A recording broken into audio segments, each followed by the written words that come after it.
$80,000 is a lot of money. That's why this story has a lot of people outraged. Now, it's one thing to help people who are down on their luck, but what if those people are getting so much free assistance they can live a better life than the hardworking taxpayers that are paying for it?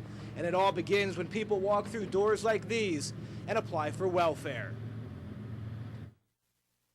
You do what you have to do as a single mom. That's what I did. For Christina Kogan, a single mom of two, life has been a challenge. Ever since her divorce, she has struggled to simply give her kids what they need. So 5 years ago, she walked through these doors and applied for welfare. What was it like the first time that you had to walk into that office? Scary. You're dependent on other people. What if that assistance wasn't there for you? I don't know what I would do, to be honest. I mean, it's critical for a lot of people. So critical, Kogan is still collecting. The Lancaster native is in nursing school and hopes to one day free herself from the system. But she admits living a life off the government can be comfortable. If you're going to get something for free, are you going to work for it? And it kind of like sucks you in. They feel like they're hopeless. They feel like they have no alternative. The welfare system sucks you in. Yeah. And it's hard to get out of it. Yes. And it's not hard to see why. For this story, CBS 21 researched what government programs are available to a single mother of two, making $19,000 a year. And what we found was incredible. Our family would be eligible for nearly $15,000 in free daycare, another $13,400 for Head Start and Early Head Start. More than $7,100 in housing vouchers, $6,500 for weatherization projects, $400 to pay heating bills, $480 a year for a cell phone, with an extra $230 for a landline.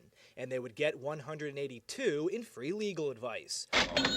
This family would get more than $6,000 in food assistance, another $6,000 in medical assistance. The mother is eligible for $5,500 in Pell Grants for school, with an additional $12,000 for the Education Opportunity Grant, SMART Grant, and Teach Grant. Our family would also get $6,800 in tax credits, and $1,900 in withholdings would be returned. Added up, and this family can get more than $81,000 in free assistance.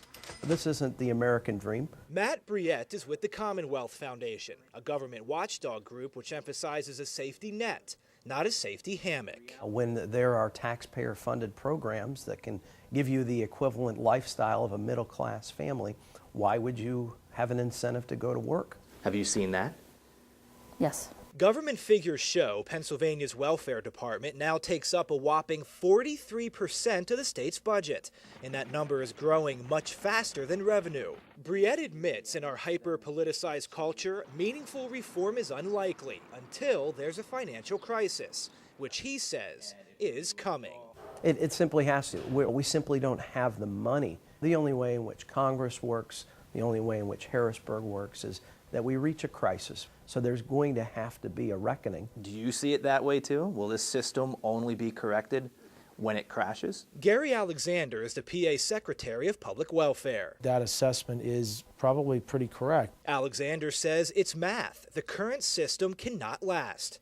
The state's welfare budget has gone from growing 11% a year to 7%, but he admits that's just kicking the proverbial can down the road. We're headed for a cliff, and we can't afford it because we don't have enough taxpayers.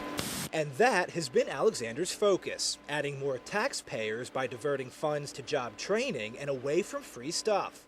But he says many necessary reforms can't be made due to regulations from Washington.